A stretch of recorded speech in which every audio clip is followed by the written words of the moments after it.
Bitcoiners, P-Man Van, first in house. How's it going? Good morning, all.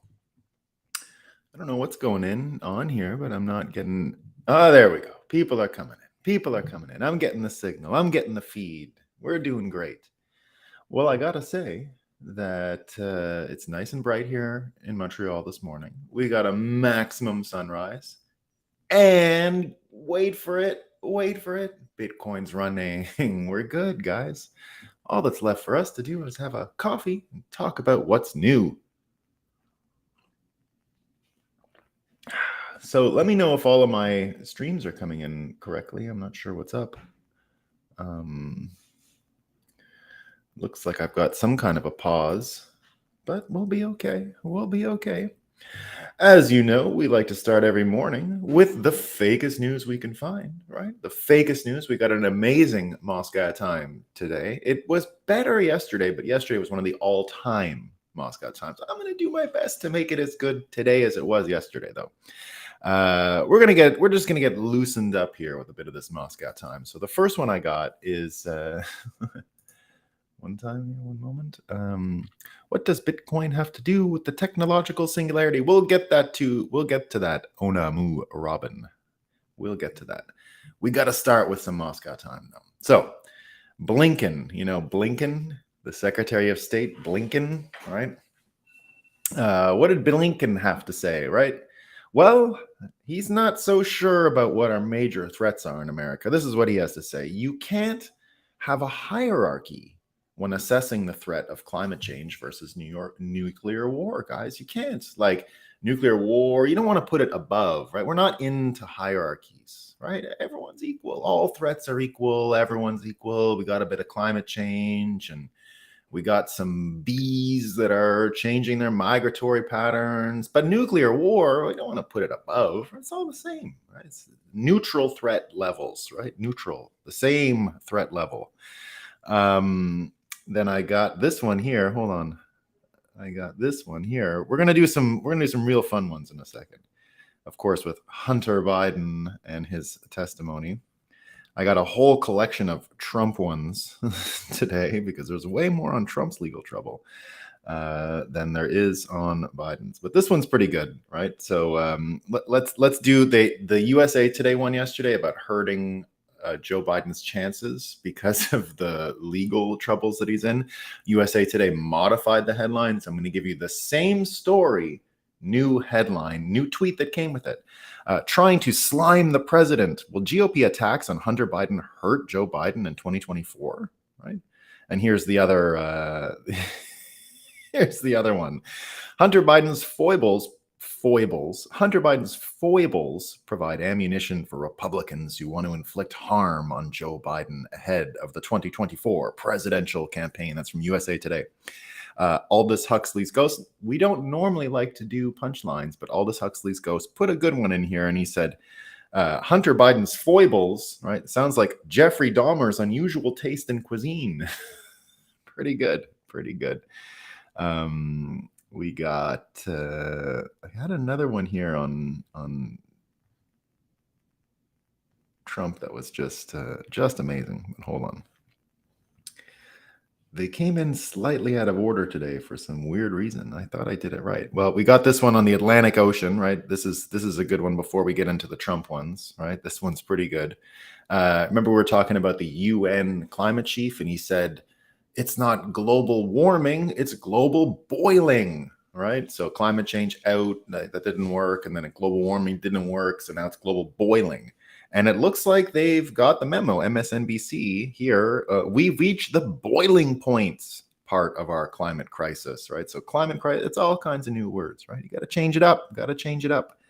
I had a really good one here on Joe Biden, but I guess we'll have to get back to it. I forget where it is. So there's some good ones on Trump, good ones on Hunter. It all came out of order. I don't understand what happened here. But here are the Trump ones, right? So I went on to MSNBC just to have a look, right? I said, they must have something on Hunter Biden and Devin Archer and all this stuff that went on with the president selling access through his son and all of these things, right? I went to see, maybe MSNBC was covering it. I got a big zero. There isn't anyone covering it. There's zero stories. So what I did is, sometimes I do this for Moscow time. I just collect a whole compilation of MSNBC headlines on Trump, right? Before you get to an actual real story. There isn't one on Hunter, so it just goes on forever. You just keep scrolling and days go by and then the same Trump stories come. But let me just give you a little taste of what MSNBC readers are getting this morning, August 1st, 2023. This is what MSNBC readers are reading this morning, despite everything that happened yesterday, which we're going to talk about next. So here you go. Presidential candidates don't usually have to deal with questions about whether they'd issue pardons for a rival. As Steve Bannon writes, the GOP's 2024 race is different. Potential Trump pardons have become a key issue in the 2024 Republican primary. All right, it keeps going, guys. Why Trump's latest failed lawsuit against CNN matters. Donald Trump seems to think he can wage a legal war against independent news organizations. And as Steve Bannon writes, these efforts keep failing spectacularly. So this is Steve Bannon times 2, right? He's a real contributor to our Moscow time. We're not done. Did Yuscil Taveras, Mar-a-Lago's IT director, avoid charges in Jack Smith's classified documents case by ultimately coming clean? Why the target letter to an uncharged Mar-a-Lago employee matters. Why it matters. What happened at Mar-a-Lago, the IT guy. Here's another one. You know, of course, they have their podcast on MSNBC, which is just called Prosecuting Donald Trump, right? This is the podcast. In a new episode of Prosecuting Donald Trump, Judge Luttig joins someone Weissman and Mary McCord to discuss why he thinks Trump wants to be charged for January 6th and the fallout from that expected trial. Click here to listen, right? Remember what the formula is for these Trump stories? It's all about, it's the what if Marvel universe, right? What if Trump did, what if inside the boxes there's a thing and he did some stuff? What if, right? So what if he thinks, right? So there's a bit of mind reading here, right? He thinks Trump wants to be charged. Why Trump wants to be charged for January 6th, but not the other ones, right? We're not done. This is a related to Trump because it's Giuliani, right? Rudy Giuliani, the former mayor of New York, caught up in the Trump thing.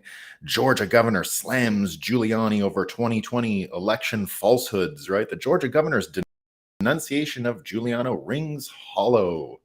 Here's more. The fact that Donald Trump wants to fire Jack Smith is a problem, as Steve Bannon writes. The fact that he wants to see the special counsel in jail is a bigger problem. Trump talks of firing, locking up special counsel Jack Smith. Here's another one, right? A national news story hiding in plain sight. What could it be? What could it be? A national news story hiding in plain sight? Are they going to talk about Hunter Biden on MSNBC? Are they going to tell them what's happening? Nope. Americans broadly are not happy with how, national story hiding in plain sight. This is from Rachel Maddow herself. This is from the queen of NBC herself. A national story hiding in plain sight. Americans broadly are not that unhappy with how things are being run right now. They're not that unhappy. They're okay with all this. They're good. No problem. Americans love it. Maddow reports an unusual new polling results regarding all 50 U.S. governors and how Joe Biden might be the connecting factor, right? So she's saying that all these governors, it's going great. And I will say it's, America has some good things going for it. We're going to talk about those. We're not done with Steve Bannon. He has more fake news. In 2019, Donald Trump wanted dirt on Joe Biden, so he thought the smart move would be to threaten aid to Ukraine.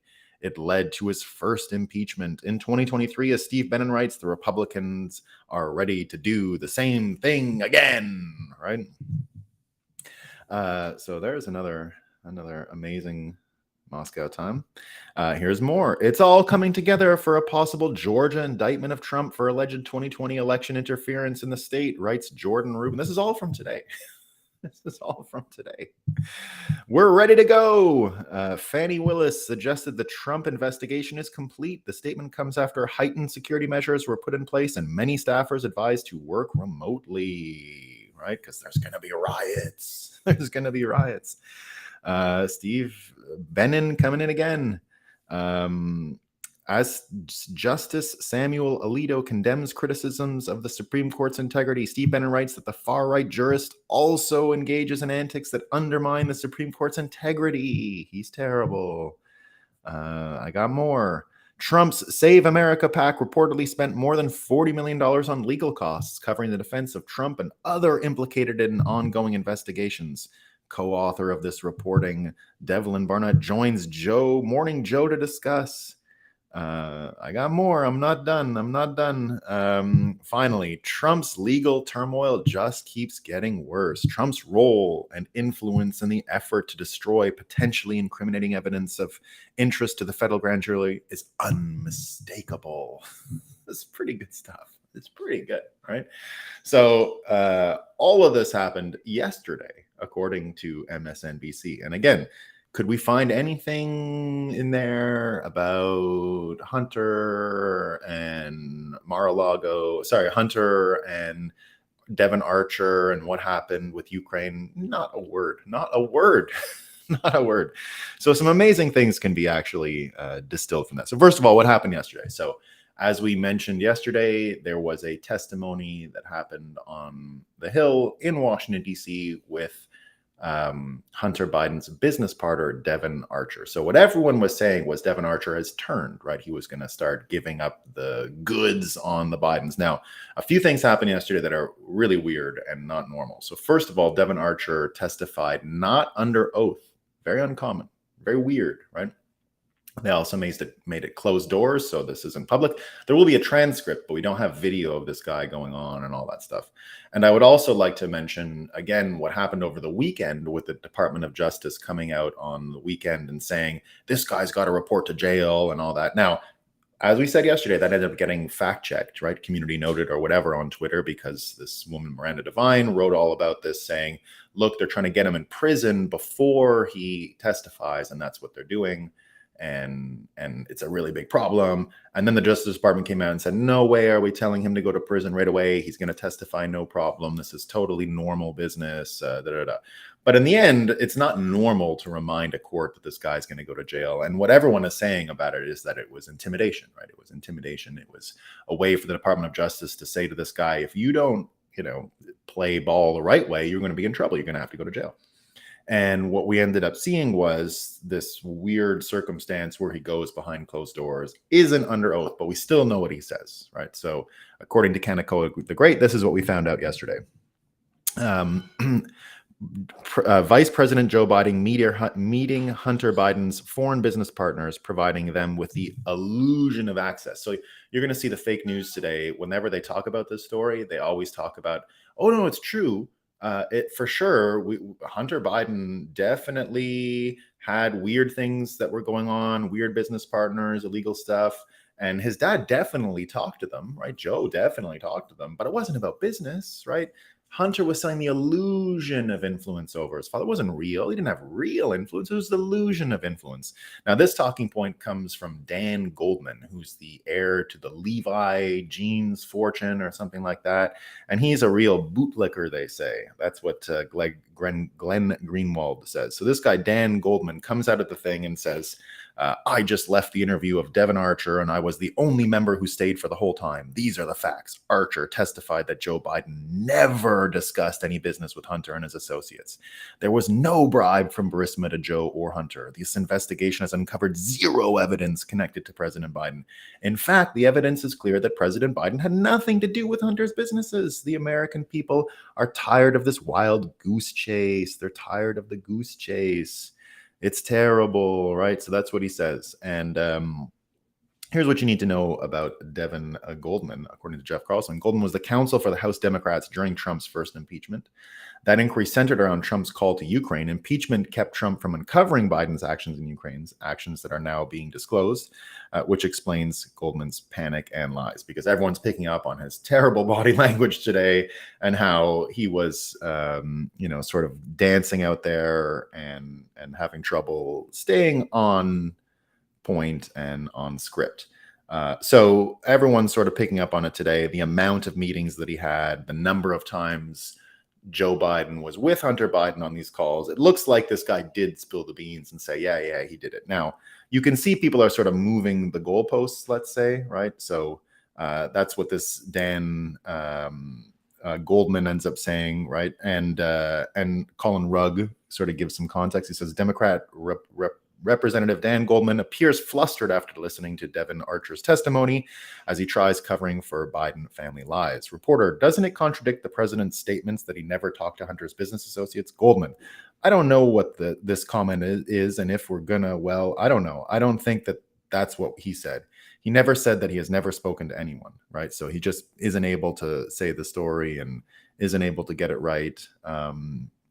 I got one here where this illusion of evidence. Here's Byron York talking about it. This is from the New York Times, right? Democrats want to clear up any confusion. Hunter Biden was not selling access to his father, the vice president. He was selling the illusion of access, right? So a lot of people picking up on that line about illusion of access. Now you can also see the sort of shifting goalposts here, right? Like at first it was, oh, right, you can't do that. Right? You can't do that. You can't meet with someone and then say you are, definitely conducting business, right? You're allowed to meet with people. It's okay. And everyone's saying now that they just shifted the goalposts and that, obviously you can't do this. So here's the shifting goalposts one. This is from Kaneko the Great, right? Joe Biden, August 2019. I have never discussed with my son or my brother or with anyone else anything having to do with their businesses, period. New York Times, July 2023. It has long been known that the elder Mr. Biden at times interacted with his son's business parties. It's long been known, right? It's long been known, right? Long, everyone's known it. So what we did find out, and this is the funny thing, you get all these people, we didn't find out anything like Dan Goldman. There's no evidence, right? Well, two people, I think, had it perfect. Dan Bongino said the following, right?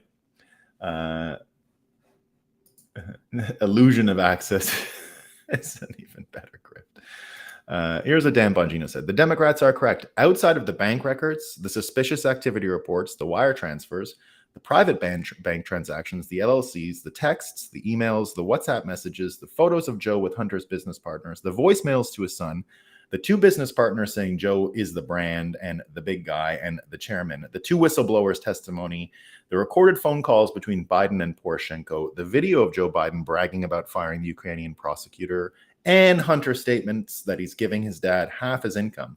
There is no evidence of Joe Biden being involved. And Joel Pollack says the same thing, right? All this dithering about Trump and documents while evidence of Joe Biden committing impeachable outright bribery has been hiding in plain sight for nearly a decade.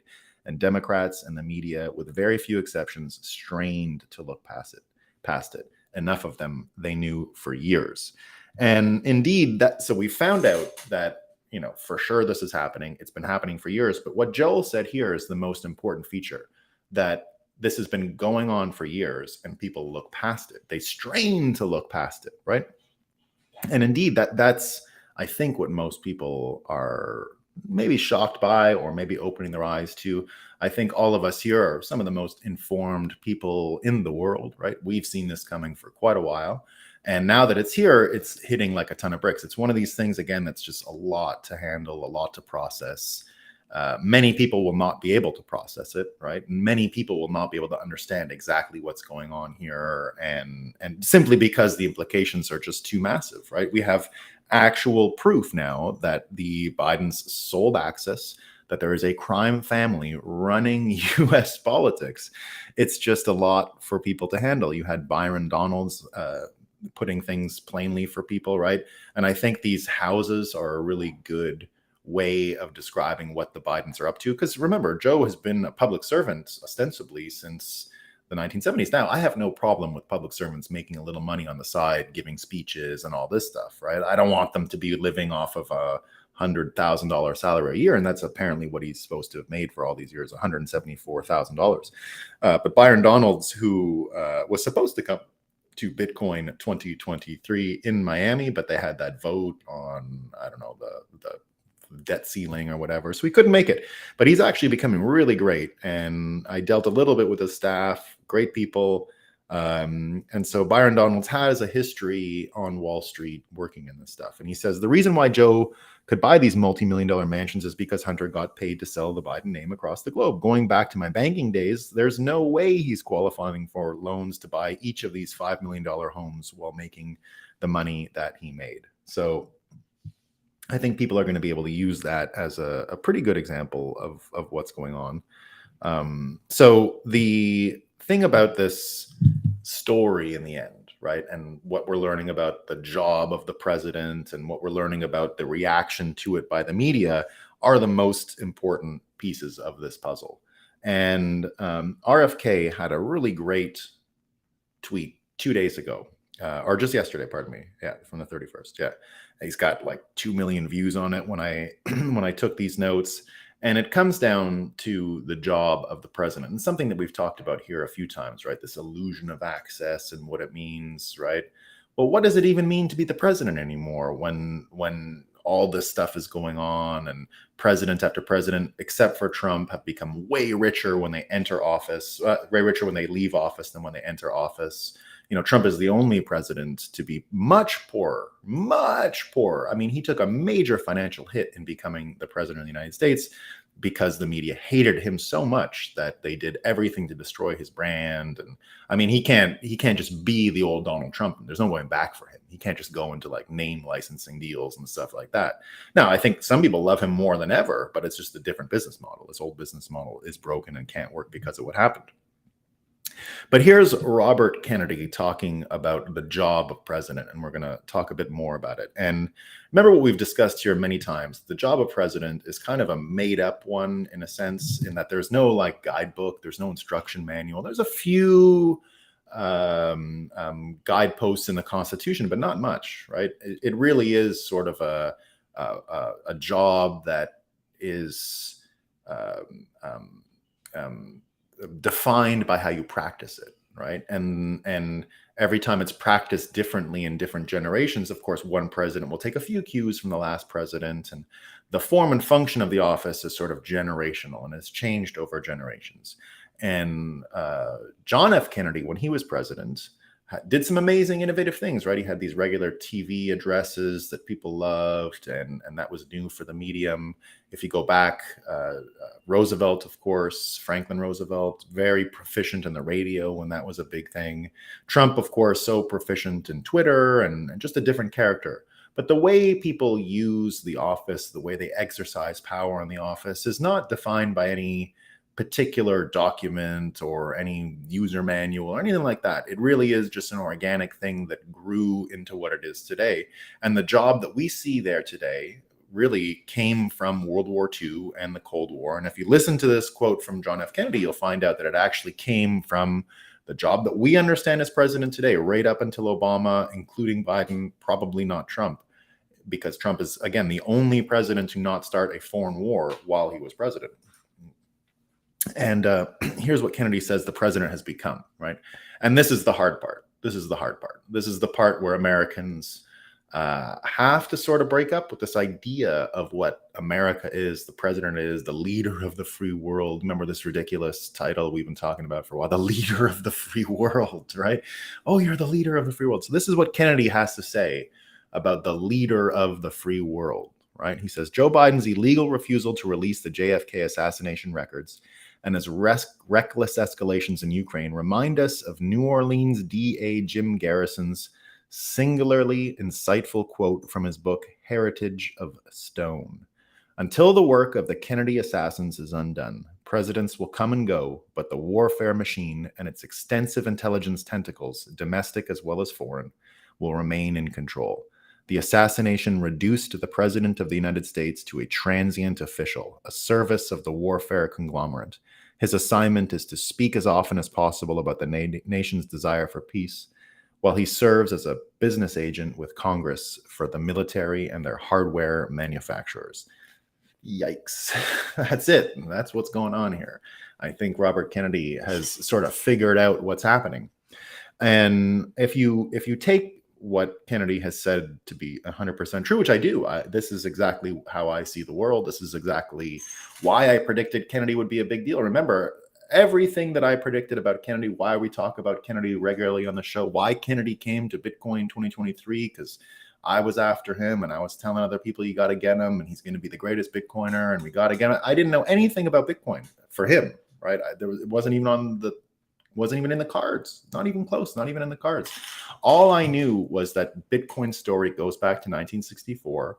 It goes back, 1971 is part of the story. It's actually, though, 1964. It actually begins with the deputization of the banking sector to look into protests around the Kennedy assassination and why are people protesting about Vietnam and what about Gulf of Tonkin and look the other way and we got a new president and don't worry about it, things are going to be fine, right? That's where it comes from. We're just going to look into money and no one's going to be able to protest because we're going to follow the money, right? And you're going to be safe that way. Don't worry about it. So the warnings that Eisenhower gave about the military industrial complex came real, in particular after they killed John F. Kennedy. And from then on, we have been living in this situation that Kennedy describes here. And again, it's one of the reasons why I was so into Trump the first time around. I knew he was going to break that mold. He was not going to be the same person. And my only instinct about how he would not be the same person is because he was incapable of self-censorship. He wouldn't be able to play on script. My feeling about Trump has always been that as an artist, he feels compelled to tell what's on his mind, to say what's on his mind, whether people like it or not. And his way of saying things also is typical of an artist. It's always interesting. We're going to talk about some of the interesting things Trump said, because even just he had a quote, and we're going to talk about at the end about ballot harvesting, right? Trump's quote about ballot harvesting yesterday, amazing. Like it's just Trump in a nutshell. No one else would talk about it, and it's incredible. So Kennedy here saying, what I think a lot of people realize, and what Dems don't really understand. They haven't really opened their eyes to it.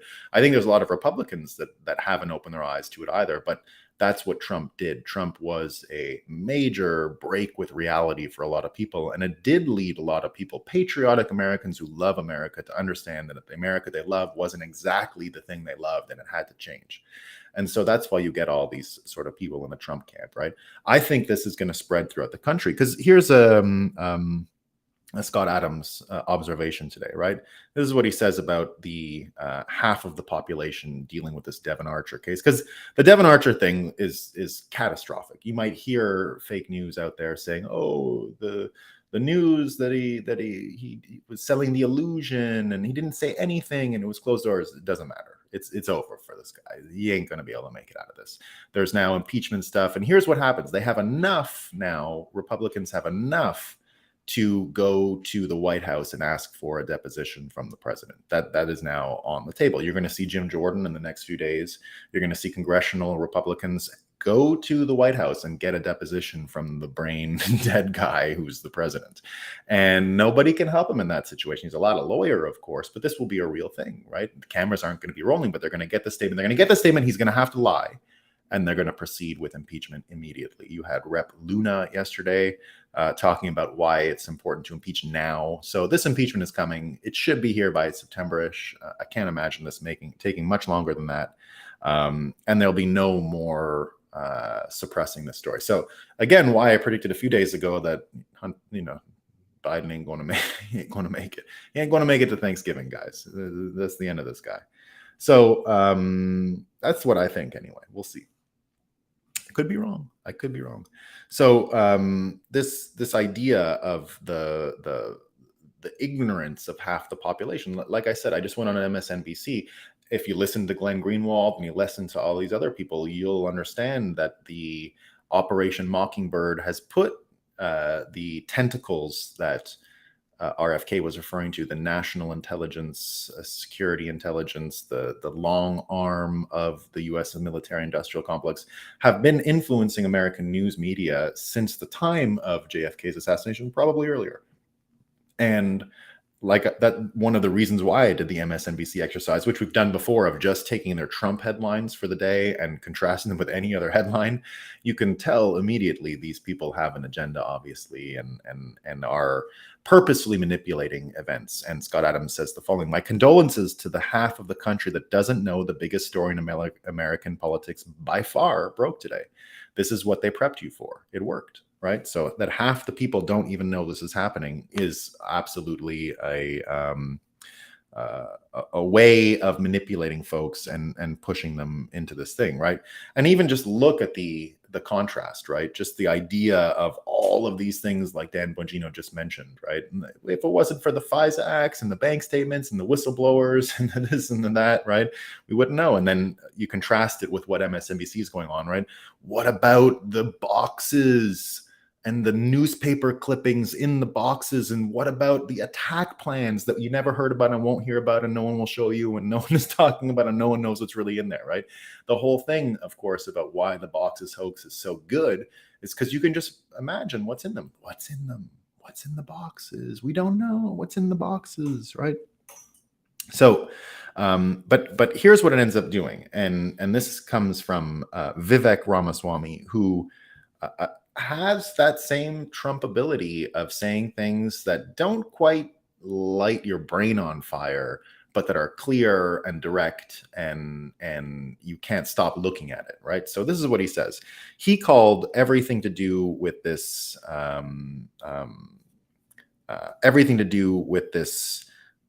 manipulation of the media and the constant lying. He called it psychological slavery. When you fall into a trap of only seeing the world in terms of, oh, we're going to burn in global warming, oh my God, it's the end of the world, global warming, or there's a white supremacist under every bed waiting to get you and they're going to kill you because that's the major problem in America. It's the white supremacists, right? So it's the white supremacists, it's the systemic racism, which I believe, and there is such a thing as systemic racism, we can't deny it. But imagine if your frame for the world where we do have systemic racism only divided people into oppressors or victims, right? Like you're either one or the other. You're a victim or you're an oppressor, right? Not really a good deal, right? Now, I agree there is systemic racism, but would you characterize the entire country as being caught up in this binary of oppressor and victim? Not exactly. Like, I think you have a lot of people who, I'd say the vast majority of Americans want systemic racism gone. I want the education system wiped out in America, wiped out, right? And that's what Vivek also said. He says, I don't trust the media or their distillations, period. But it's our job to see the forest through the trees, the root of the problem. So here's Vivek explaining why people can't even read the news. And he's not saying even that the problem with the news is the manipulation. It's that people are too stupid in the first place because of the systemic racism in the education system. He's saying the root problem, the US Department of Education is foisting divisive racial and gender ideology on our kids. End it. Shut down the Department of Education. Reallocate workforce training to the Department of Labor, plus loan collection to the Treasury Department. This isn't a slogan. It's a reality when I'm president. So going super hard here on that issue of education and actual systemic racism, right? I 100% believe that the systemic racism in America is a major problem, a real problem, but it's from the education system. It's not like Donald Trump and his friends, right? It's the education system. And so you have this situation in America where, you know, they have this quote, I guess, from, what's her name? The Vice President Kamala Harris, right? Kamala Harris yesterday in the news going on about the end of the world because of global warming, right? This big, long crybaby quote that she had about, oh, it's going to be so hard. And I understand why people are having so much trouble, the anxiety. Well, where do they get the anxiety? Listen to one lecture or one class for little children, and it's all about this stuff, the end of the world and the global warming and this and that. So we are in a world currently where we wonder why the mental health of a huge portion of the population, mostly Democrats, frankly, mostly Democrats, are having this kind of trouble. Do you think it's Trump supporters out there with like mental health troubles around global warming and anxiety around white supremacists and all these things? No.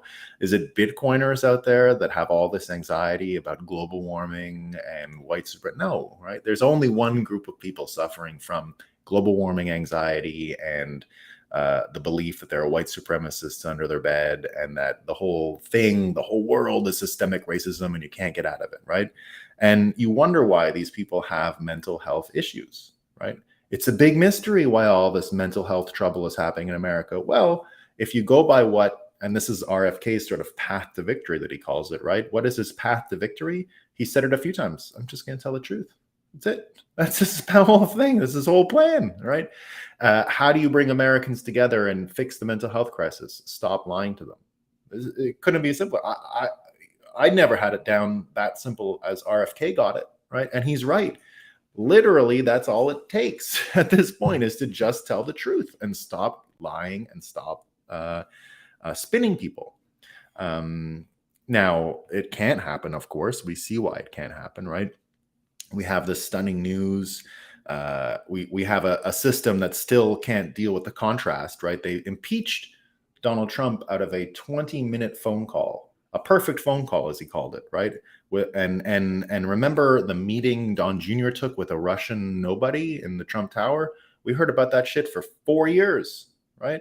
Now we got Joe Biden at dinners with widows who give millions of dollars to his son and nothing, right? So we are now, without any question, living in the world that RFK has described here and that others have for a long time suspected we live in. But as of yesterday, there is no longer any question, right? MSNBC is an arm of national intelligence. NBC is probably with it. The New York Times, all of these folks actually sing off of a songbook written by arms makers. And this is the world we live in, right? This is America. This is it. And it ain't pretty. And the good news, though, is that you get Vivek saying things like this, right? You get some people understanding where this mystery of mental health is now coming from, right?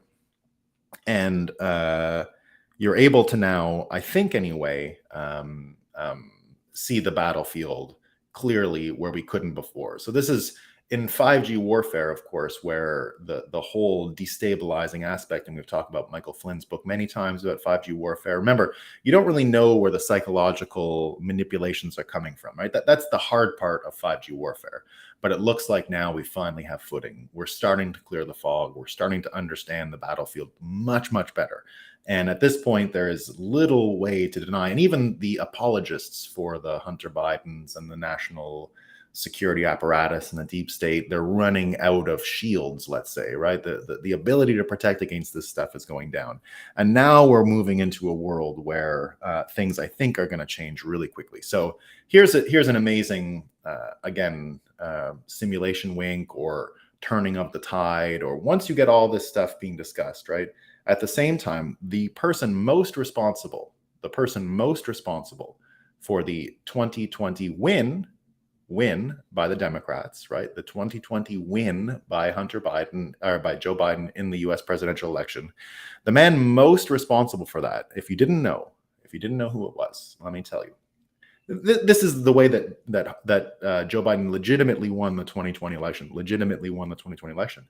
They did so much legal changes in the summer of 2020 to get the ballots out and to get mail-in voting because of COVID that the system was so changed across the nation. And that's why you saw the big spike jump in votes that happened on election night. Now, the timing of it was sketch and all that, but I could see why Joe Biden, according to the rules in 2020, was able to actually have legitimate votes that came in from all this paper balloting. It was a guy named Mark Elias. That's his name.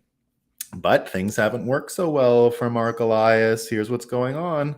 Clinton General Counsel Mark Elias this is from Jonathan Turley, if you don't follow Jonathan Turley for legal advice, he's a legal prof, you got to. He's just the best, right?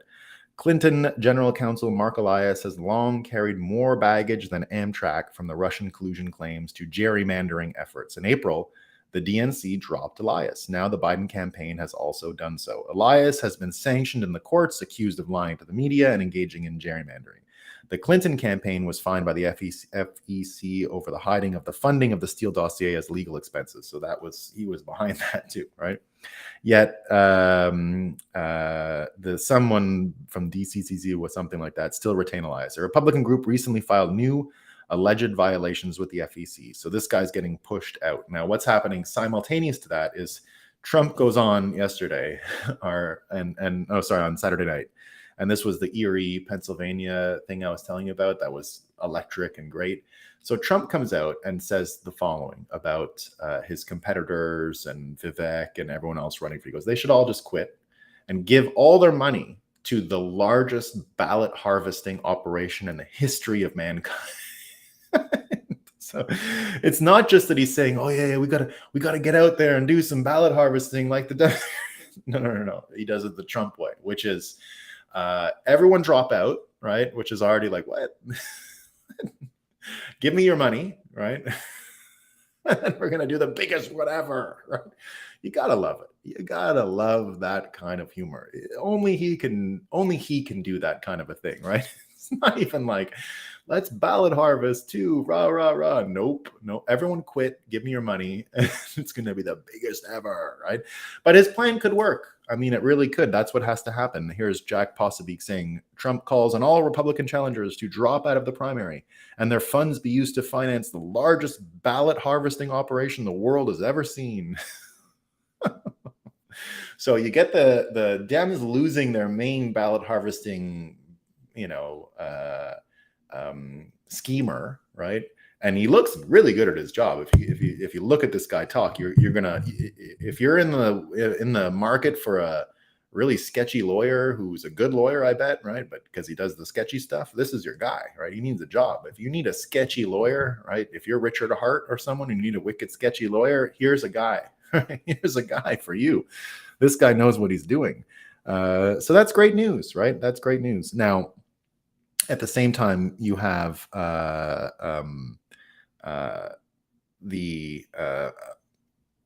news service, right? Let's say New York Times, now trying to pump a new worry out there. So the New York Times, it looks like they're losing their ability to monopolize the airwaves and brainwash and create mental health trouble in as many people as they'd like. And they wrote an article yesterday on Elon Musk's unmatched power in the stars, talking about the amount of satellites he's put up. I'm a Starlink user myself at the farm, so we love the Starlink. It works great, right? And now their problem here is that one man controls more than half of the satellites on Earth, and Democrats in the article are worried that he might use this constellation of communication to provide global free speech outside of their control, because they don't have spaceships to go knock out his, the New York Times isn't in the spaceship business, right? Luckily, Elon Musk is in the spaceship business, and he is in the internet from space business. And luckily, we have internet from space now. And indeed, it is really tough to suppress. They managed to take the X off the building in San Francisco, by the way. So the X is gone. They can't clean up shit on the streets in San Francisco, but they got the X off that building, so it's out. By the way, Elon Musk's rebrand to X is probably the most successful rebrand in the history of rebrands. Like, it's all anyone talks about, right? It doesn't matter if you like it or not. I'm just talking about, like, did you hear? Did you hear? So a real thing.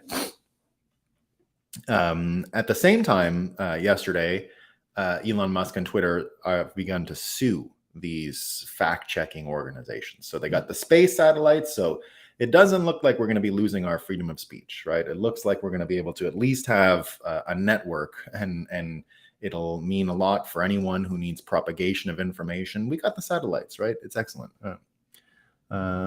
So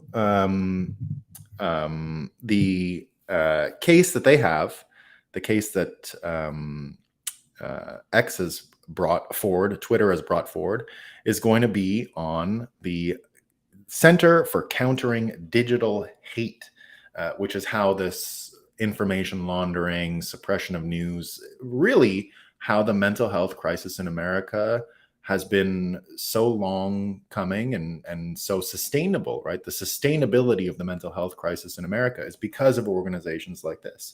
And the Center for the Countering of Digital Hate is now going to get sued by Twitter. So they wrote a blog post today saying, protecting the public's right to free expression. On X, people are free to be their true selves. We believe people of all backgrounds and beliefs should have the right to freely express themselves so long as they do so within the bounds of the law. Free expression is fundamental to a healthy, functioning global society, and it's taken away. And if it's taken away, it's almost impossible to get back. That's why we will continue to stand up for people's rights, including over 500 million passionate users who turn to our platform daily. So now they're going to sue these guys, right? And the legal claim, right? That's why the legal claim against CCDH, the Center for, again, whatever it's called, Countering Digital Hate.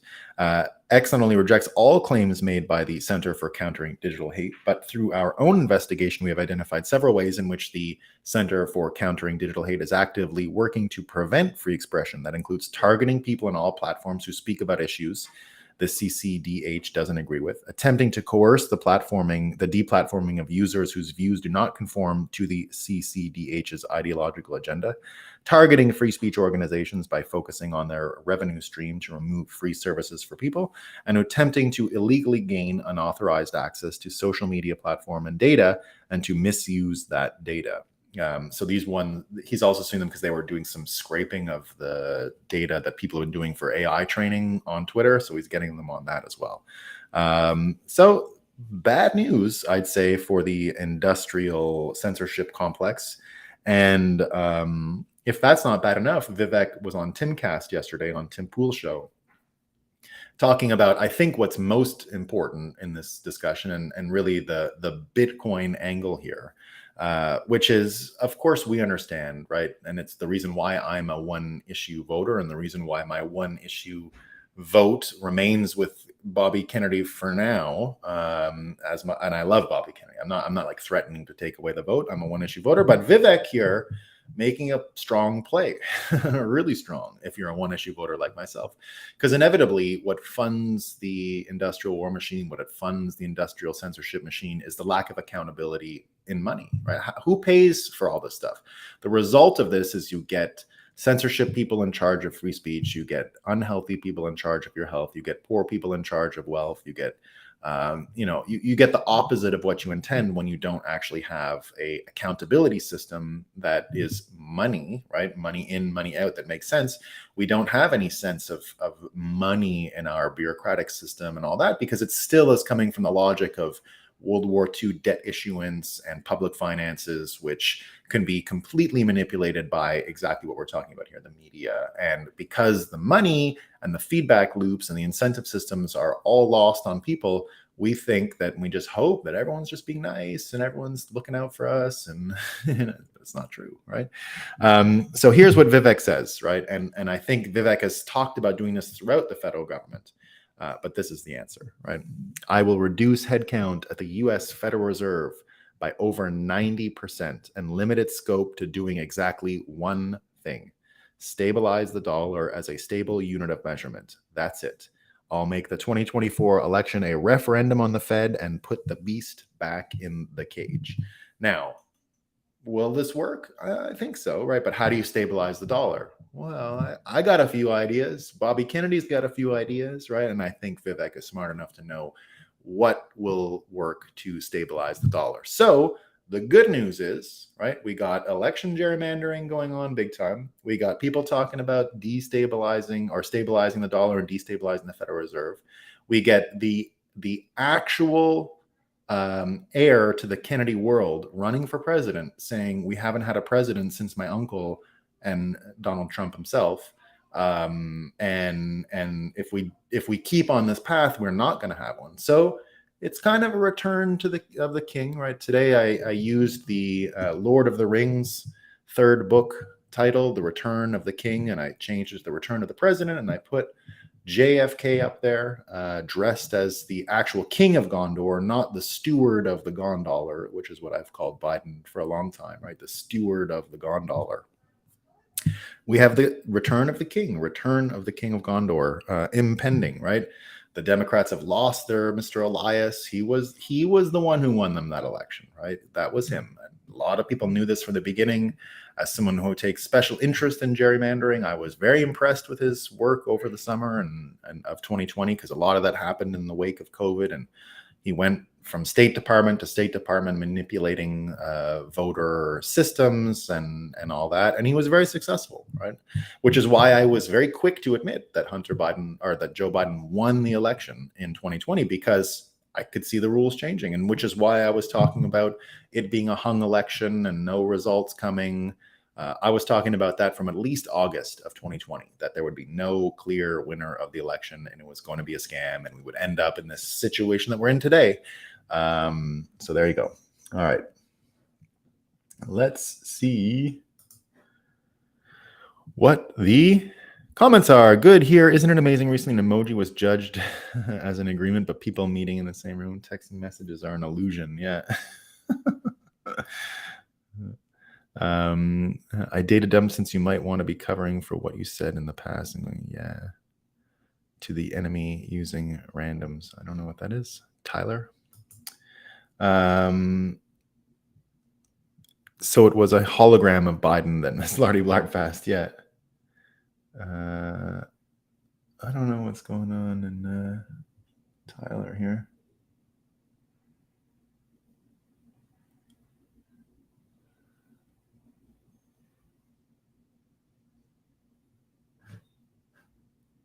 Sorry, Tyler. I don't know. I can't read all these comments, man.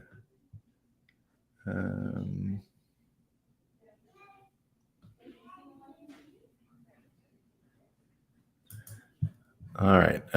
Tommy, how can they not talk about Biden getting impeached? That's the biggest news in the world. Exactly. I mean, he's getting impeached. I don't think there's any way around it. It's going to be an interesting story. It's going to be fun to watch. What did I say was going to be the best thing about this summer and going next year? A lot of entertaining stuff. We're going to find out nothing but amazing things. We're going to actually get real definitive proof about JFK and all of this stuff, right? And honestly, I think this aliens thing was possibly the biggest red pill, orange pill, white pill, whatever you want to call it, right? Because even low information voting Democrats, right? The so-called smart, credential-filled, but low information Democrats, even they were like, aliens? What? Because it spills the beans on the whole thing being a scam, right? So very good that it happened. I'm very, very happy.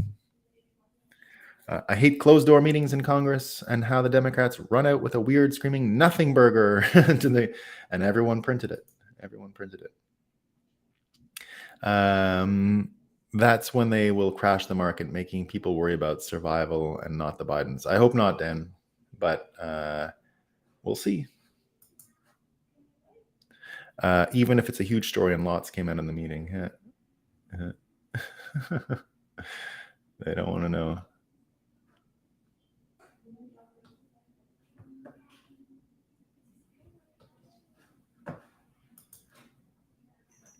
Save the banks, save the world. The Bitcoin path to victory is to tell the truth. It is. Yeah, that's it. It's that simple. I was actually shocked and floored when I read RFK. This is in early RFK days, right? When they said, how are you going to bring the nation together? And I was expecting one of these like highfalutin philosophical speeches, right? Because that, like, I'd been asking the question, how do you do it? It was the simplest answer: tell the truth. Stop lying. Right? Stop lying. Right? It couldn't have been simpler. He had it totally right. Totally right. Totally right. Good. Bitcoin tribe celebrates 1 day closer to hyper Bitcoinization. And that's what it feels like to me. That's what it's second. That's what it's.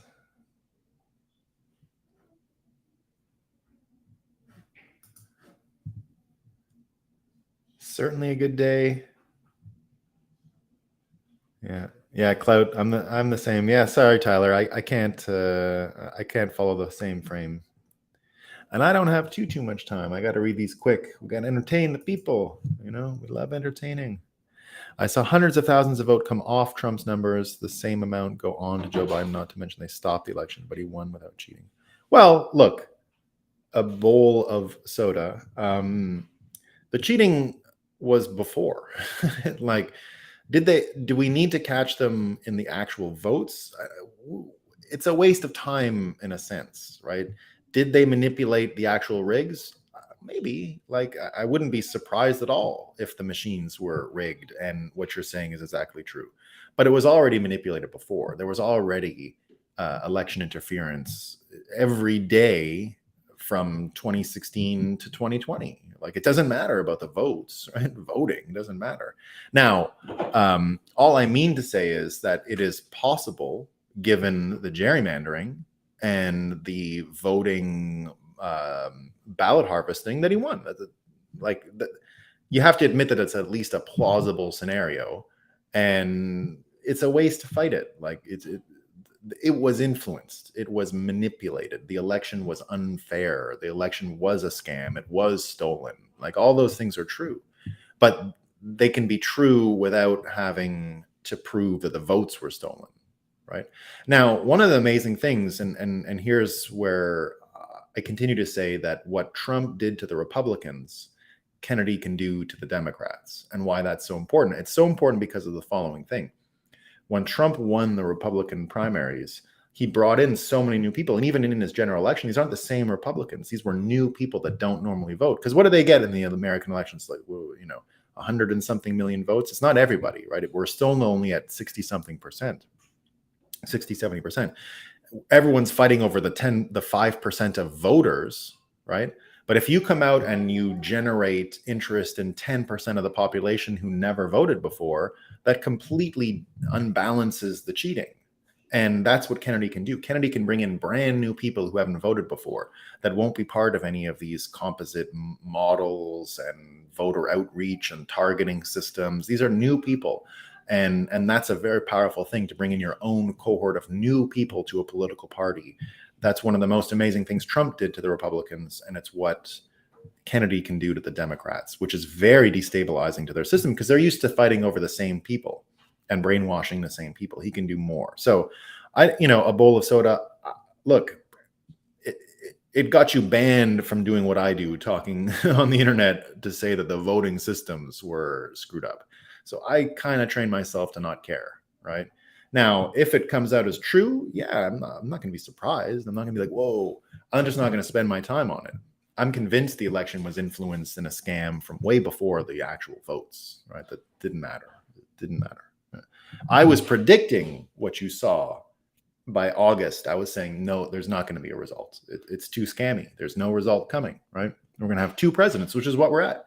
If you go talk to any Trump supporters, if you go right into MAGA world, you will realize very quickly that they don't recognize Joe Biden as president. Donald Trump is their president. They call him the current president, that he won the election, and they go under that pretense.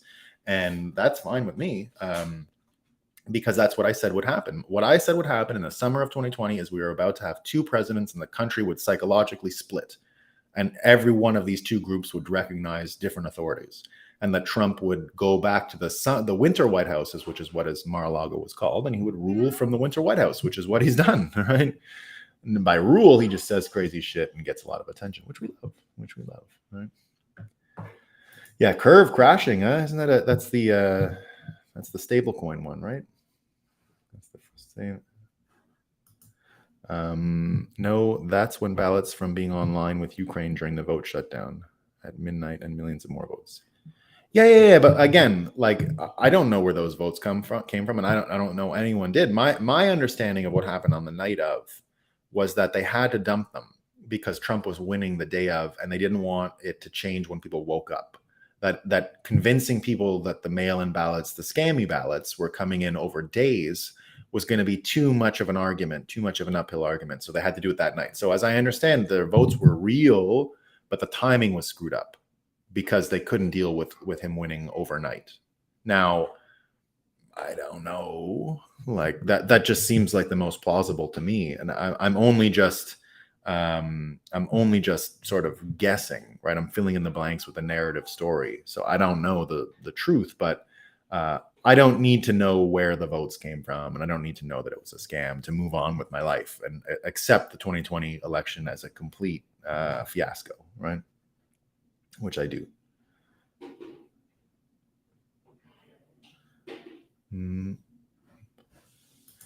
Yeah, Tyler, we're into you, man. Just hard to, I can't follow such long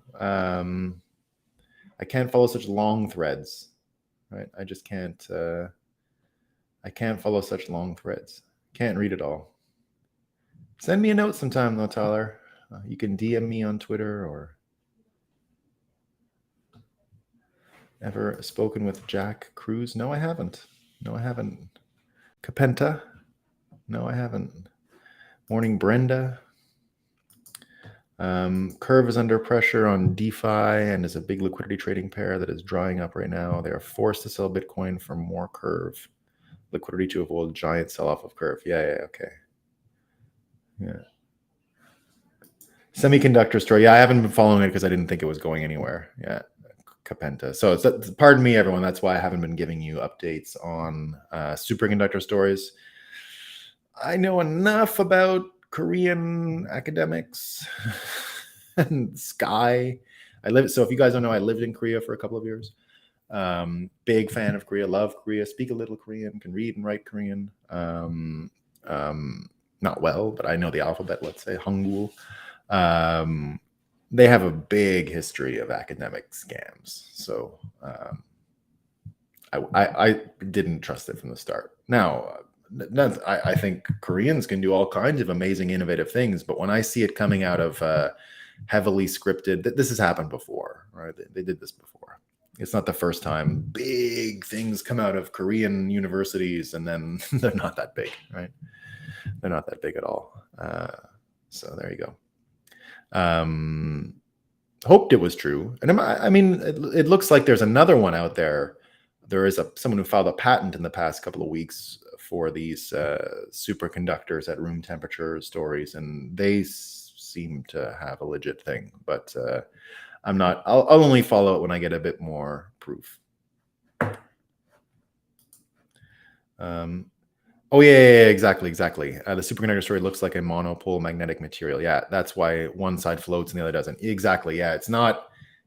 The thing was true, but not for the reasons they needed it to be true for the industrial benefits to be realized. That's my understanding. All right, team. That's all I got for today. What does this say? So Joe won the most votes ever with the smallest amount of counties won. Yeah, that future stacks. That's what I'm saying. Yeah. Like all of the proof of this and that, it was an unprecedented election, and they just focused on which ones they knew they could manipulate. So it's the most votes. What you have to understand is, and this is the frame I always share for Bitcoiners, right? Bitcoiners understand the trade-off between convenience and credibility. They made it more convenient, but less credible. So, we understand that in the scaling of Bitcoin and the engineering of the network, but the same rules apply to a voting system. You don't get to choose credible and convenient. It's a trade-off, right, between credibility and convenience. And they chose convenience, and this is the result. So it's not credible, right? Joe had the most votes ever with the smallest amount of counties won. It's a fact, but not a credible one. It's like how many transactions per minute are on some shit blockchain. It's a fact, right? But it's not real. It's just Curve churning shit. It's not real. It's not credible, right? It's not real transactions. It's the scam, right? So all I mean to say is that I don't waste a single moment considering the 2020 election irregularities from a voting point of view. I don't care. I've already accepted it as a scam. I accepted it as a scam from the Mueller report. That, from the Hunter Biden laptop, that was enough election interference for me to not have any credibility in the 2020 election. It's not credible to me. The voting system is incredible to me. I don't need to know more. I don't need to be like, well, they did it like this on this day with these things. Because the minute you do that, the minute you say, well, it was only in these counties that he won by, if you don't allow the possibility that the cheating worked, but the cheating was not exactly cheating, it was more scheming and scamming, then you'll see it a lot clearer. And you won't turn people off, right? So the main problem with trying to argue the vote and the elections is you don't have proof. You just don't, right? You can say, oh, it looks weird one night, different counties, but no one thinks that way. No one's going to be able to follow that argument. It's too complicated, right? Hunter Biden laptop illegally suppressed. Boom, you're done. You don't have to argue more than that, right? Not more than that. It's a waste of your time. Now, of course, the truth matters and blah, blah, blah, blah, blah, right? But that's not persuasive at all, right? What I try to do here is give you a bit of tips for your family and how you can deal with them.